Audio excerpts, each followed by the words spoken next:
mulai cerita kemudian. Nama saya Yeza Usman alias Limyanggi.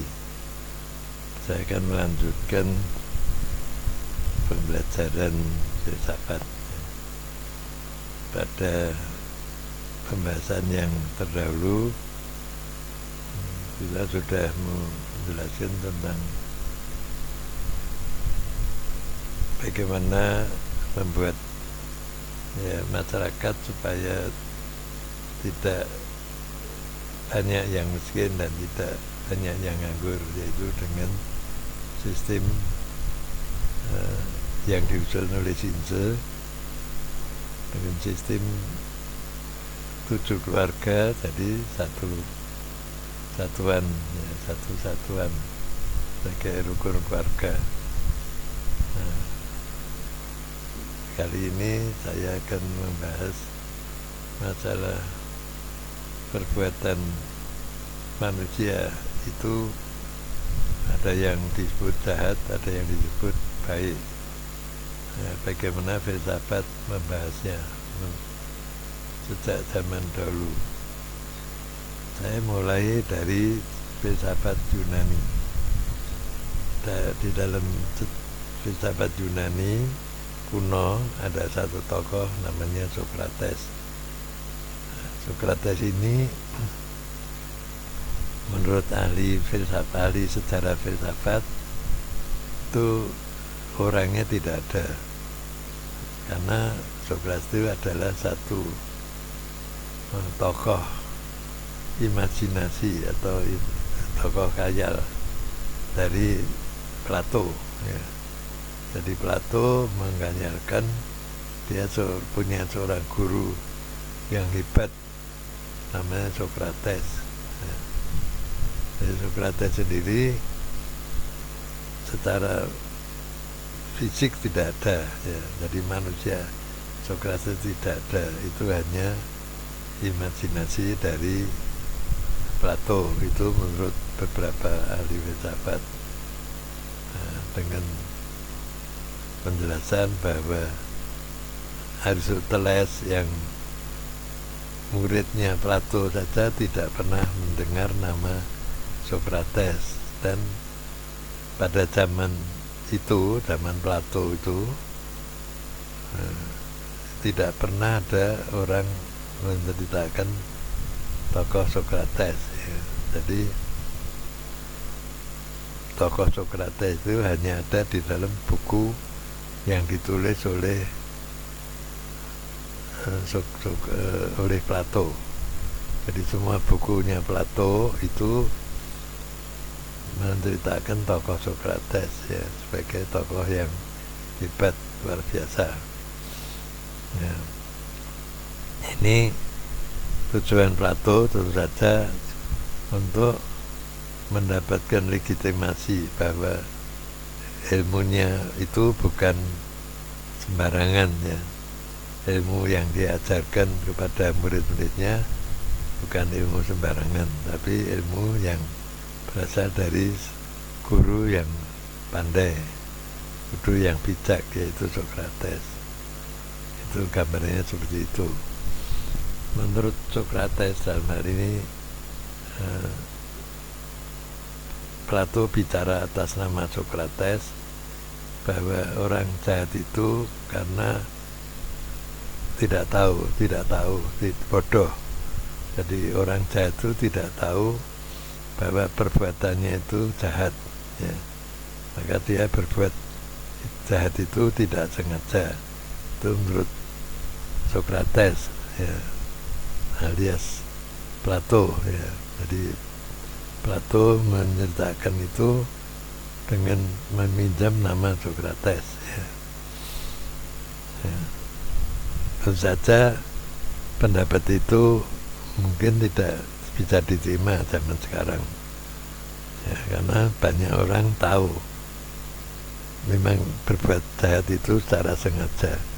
Bahkan ada orang yang tahu, ahli hukum, ya, bahkan pejabat tinggi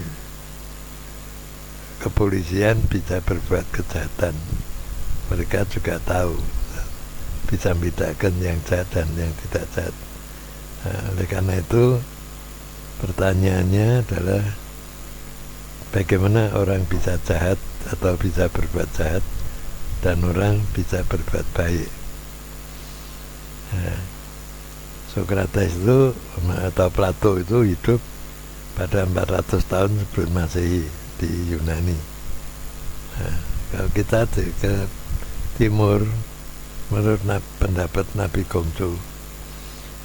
Gongcu ya 551 sebelum Masehi lahirnya di Tiongkok, itu mengatakan bahwa kejahatan itu dilakukan oleh orang-orang yang masuk dalam kelompok orang-orang jahat.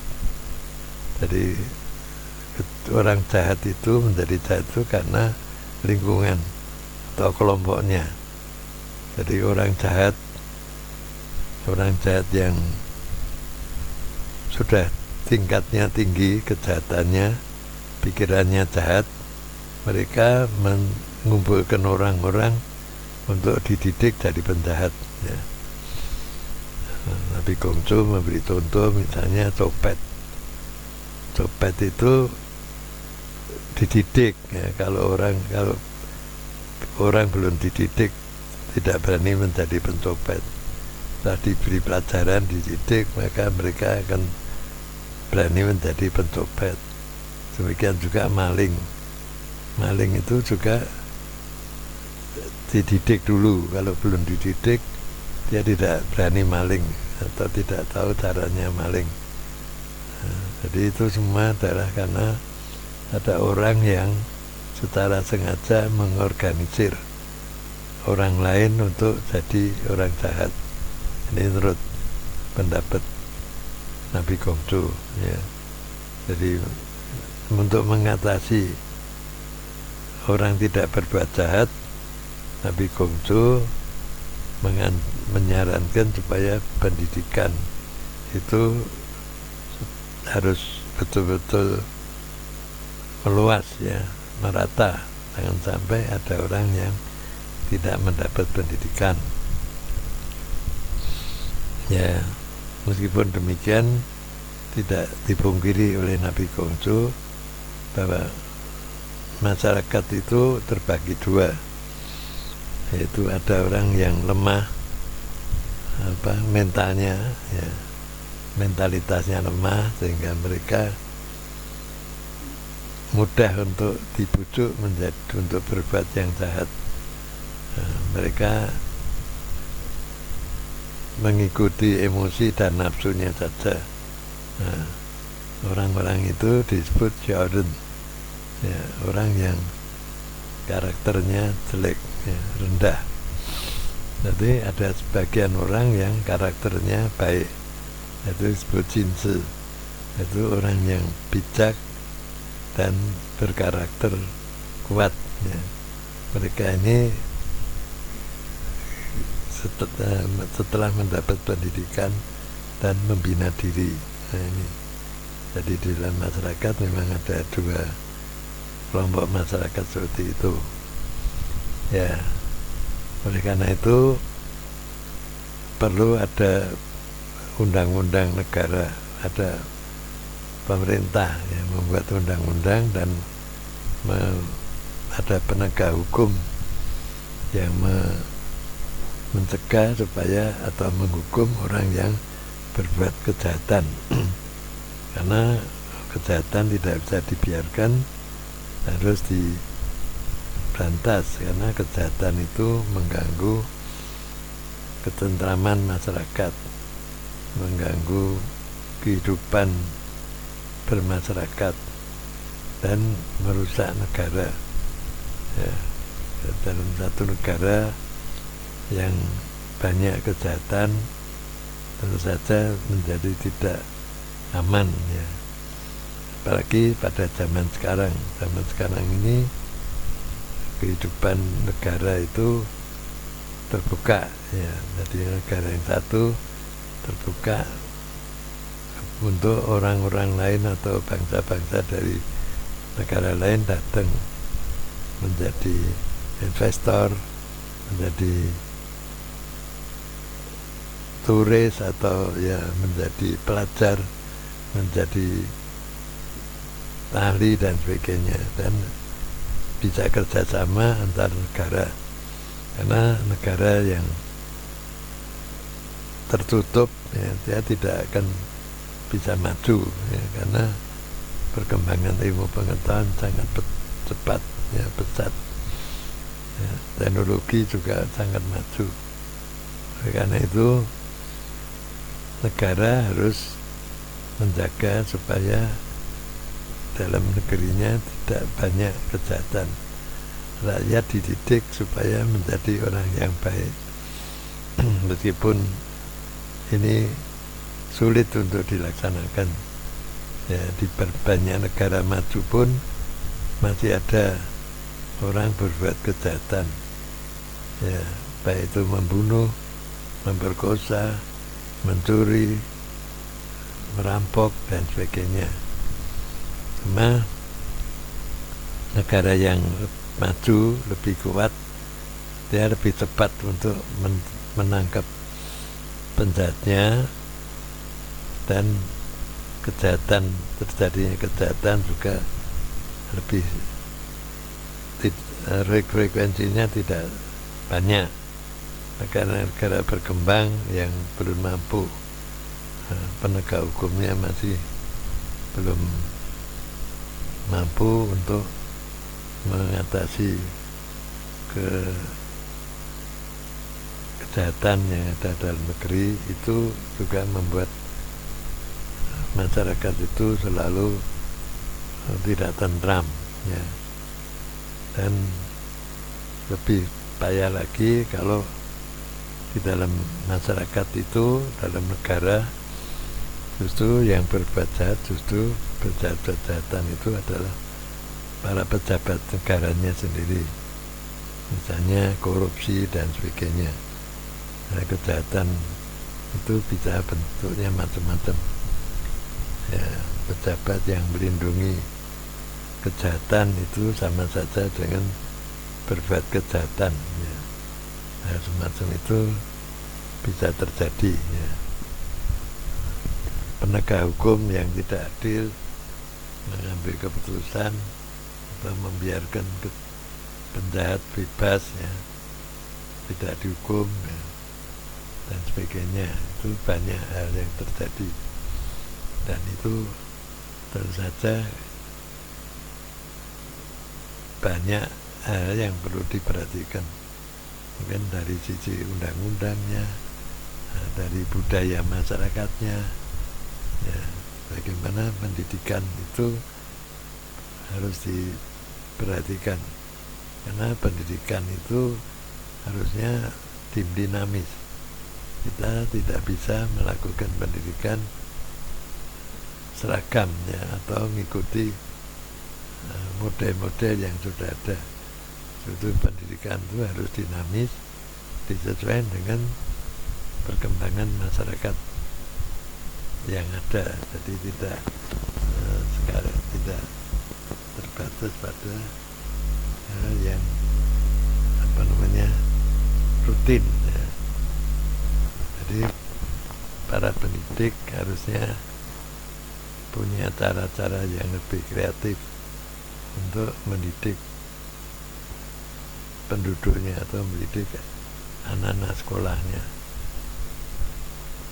Tentu saja sistem pendidikan harus disesuaikan dengan perkembangan zaman dan teknologi. Sekarang dengan adanya teknologi modern, mungkin anak-anak lebih banyak menggunakan atau bergaul dengan HP ya, dengan HP mereka bisa melihat YouTube, bisa melihat macam-macam informasi yang jauh ya, yang kadang-kadang anak-anak sendiri belum paham, apalagi untuk menyaring informasi yang benar dan informasi yang tidak benar, atau informasi yang jelek dan baik, ya, itu belum bisa membedakan. Nah, karena itu perlu ada perhatian yang khusus, ya. Pendidikan tidak hanya oleh guru, tapi juga oleh orang tua dan lingkungan masyarakat. Nah, disinilah masyarakat itu harus dibuat sedemikian rupa supaya sadar untuk memperbaiki lingkungannya, budayanya. Jadi budaya itu harus diberi peran yang penting, ya, budaya. Budaya memang tidak tertulis, tapi biasa dilaksanakan, ya. Jadi biasa berlaku. Nilai-nilai budaya itu berlaku, ya, meskipun tidak tertulis, ya, tapi berlaku, dan terjadinya perubahan juga cepat, ya. Tidak menunggu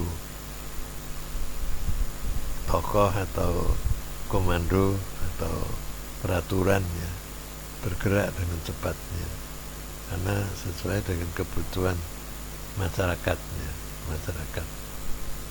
Disitulah perlunya masyarakat itu harus tetap belajar, tetap terbuka untuk belajar tentang hal yang baru, ya. Jadi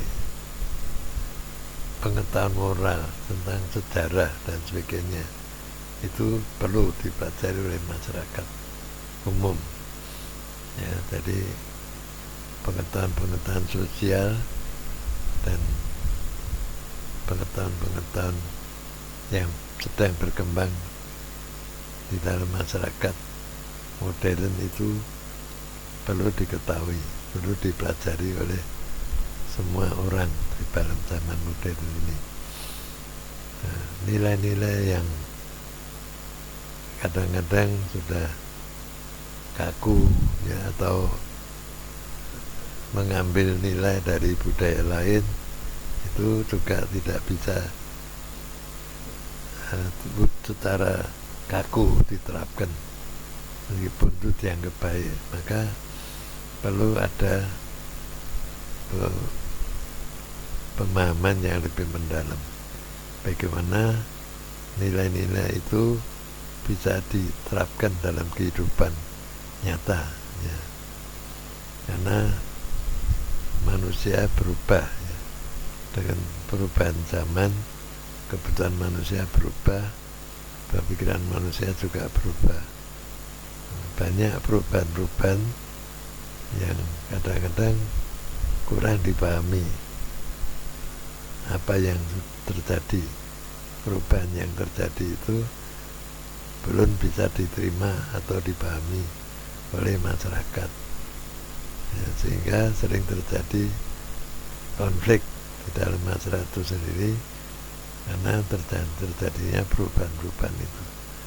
Nah, disitulah orang harus berubah sikap, ya, artinya orang tidak segera mengambil keputusan, tapi orang harus berani terbuka untuk mendiskusikan segala sesuatunya agar kita tidak salah memahami, ya, atau menyaring sesuatu yang baru, yang mungkin baru bisa kita terima setelah kita paham apa itu terjadinya perubahan itu. Nilai-nilai baru tidak selalu baik atau buruk, ya. Tidak harus segera semuanya harus dipahami dulu, dipelajari. Dampaknya juga harus diperhatikan. Itu. Jadi kejahatan itu dan kebaikan memang satu yang tidak mudah untuk ditentukan, ya. Tapi yang penting negara dan masyarakat itu harus konsisten untuk mencegah terjadinya perbuatan-perbuatan buruk yang jahat, ya. Itu harus dijaga. Setiap orang harus bisa menjaga dirinya sendiri, jangan sampai terjebak kepada hal yang buruk apapun itu bentuknya, ya. Ini penting. Jadi menyadarkan setiap orang untuk menjaga dirinya, itu adalah cara yang paling tepat, ya. Dan orang dalam kehidupan bermasyarakat harus saling mengingatkan. Orang yang kelihatannya punya pikiran-pikiran yang buruk harus segera diluruskan, sehingga pikiran yang buruk akan berubah, ya.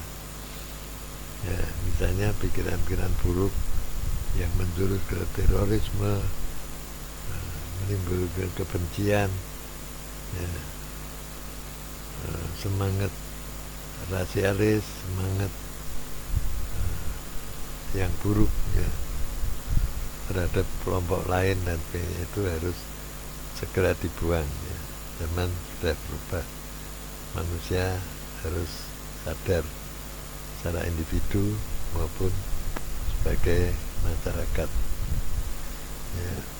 Begitu, sekian dulu Sancai, akan dilanjutkan berikutnya.